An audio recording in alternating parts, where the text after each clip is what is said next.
snapshots of the markets in 2025. So this is where I came across, and it was an interesting story. I came across a couple of interesting facts about the markets for this year. And I thought, hey, why not bring them to all of you? Some things that you may understand, or some things you may know already, I should say, and some things you'd be surprised to learn, and some interesting facts. And I thought I'd bring maybe a handful for the show today. First, interesting fact that I came across: if I were to ask all of you, what is the best performing index in North America in 2025? What would the answer be? Well, it would be the TSX, strangely enough. And there you have it. This was actually taken a couple of days ago, so numbers may have changed a little bit. The S&P 500 has probably pulled back a little bit, so has the NASDAQ for sure, and TSX. But overall, the TSX has been the best performing index in North America, which, if you go back over the last decade, you'd be hard pressed to find a year where the TSX is outperforming the NASDAQ or the S&P 500. It's been a great run for the TSX, but even a better run for the US indices. If I were to ask all of you watching today, what has been the best performing stock exchange around the world? I would bet most of you wouldn't know that answer, because the answer is the Athens Stock Exchange, and it is the Greek Stock Exchange. Greece has been a fantastic place to own stocks. Go figure. One of the smallest countries around, the exporting of different things such as olive oil, energy a little bit as well. But Greece has turned around their economy. I remember back in 2011 when Greeks couldn't even figure out if they could pay off their debt, if they would make their debt payments. And that unfortunately took down much of the world's markets. But here you have Greece. And now Greece is up about 55% year to date. 55%. An unbelievable run. Recently, I was speaking to some that are living in Greece. And when I told them that their exchange and their markets have been the best, or one of the best in the world, they couldn't even believe it. They were just something that blew their minds, to think that the Greek exchange, the Athens exchange, was doing as well as it has.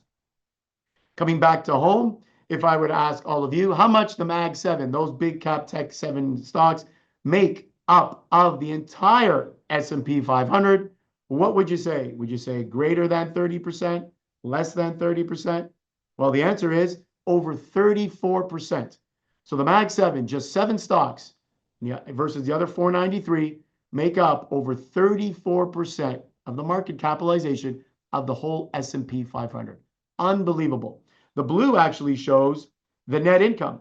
So these big cap, or these big 7 names, make up 34% of the S&P 500, but only about 26.5% of the income.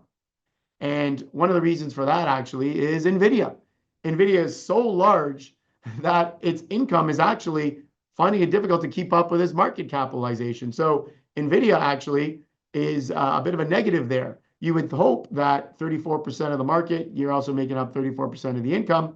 But because of names like Nvidia that are just too large and very hard to keep up with income, that is taking down the income number. But a name like Alphabet or Google actually goes the other way. It doesn't make up as much, but the income has been really, really good. So another interesting stat there. How much does Nvidia make up of the S&P 500 on its own? Well, let's show a chart. We have it there. This chart is actually a little bit outdated. It shows about a 7.5% weighting. It actually has gone past 8% of the S&P 500 on its own. S&P 500. Nvidia makes up over 8% of the S&P, surpassing what Apple was, which was over 7% in 2023, I believe. Apple made up over 7%, and these numbers are a little bit changed now. Apple is about 6%, and Nvidia now is just gone through the ceiling and up 7.5%. Best performing stock, I've already mentioned it earlier in the show, Palantir. Palantir has been the best performing stock. Yes, on the right-hand side of this chart, you can see a bit of a tail off. But prior to that tail off, Palantir has just been lights out. Just unbelievable. The best performer on the S&P 500, even with the decline that we've seen in the last few days. Palantir continues to perform at a fantastic return. And if you're an investor that has been in Palantir and have had the stomach to withstand the ups and downs, the 150 PEs and all of that, Palantir still, even with the recent decline, has made you a lot of money. So wanted to throw in some interesting stats for all of you statisticians out there that was wondering what's the best stock exchange in the world today? What's the best stock performer? How much does the Mag 7 make? What has been the best index in North America? We can all hang our hats on the TSX because we're all Canadian here and that are putting on this show. So very proud. I'm very proud to say the TSX has been a very good performer. So a lot of interesting stats. Will that play a factor in how you build your portfolio? Absolutely.